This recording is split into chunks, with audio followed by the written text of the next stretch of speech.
To the elders among you, I appeal as a fellow elder and a witness of Christ's sufferings, who also will share in the glory to be revealed.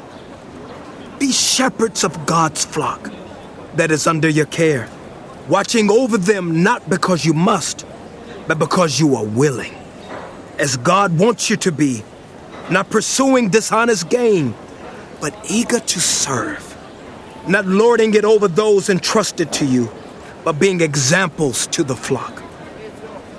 And when the chief shepherd appears, you will receive the crown of glory that will never fade away. In the same way, you who are younger, submit yourselves to your elders. All of you, clothe yourselves with humility toward one another, because God opposes the proud, but shows favor to the humble and oppressed. Humble yourselves, therefore, under God's mighty hand, that he may lift you up in due time. Cast all your anxiety on him, because he cares for you. Be alert and of sober mind. Your enemy, the devil, prowls around like a roaring lion, looking for someone to devour.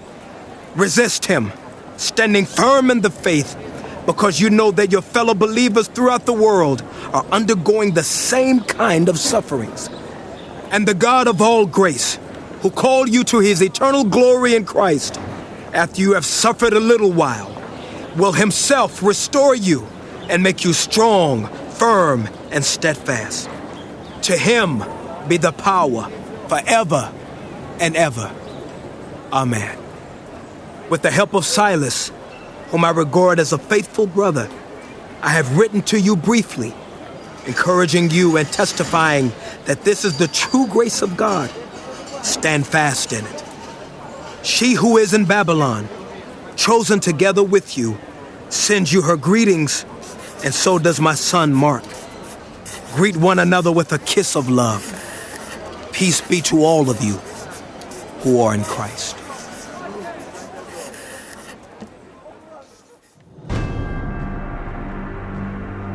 The end of the book of 1 Peter.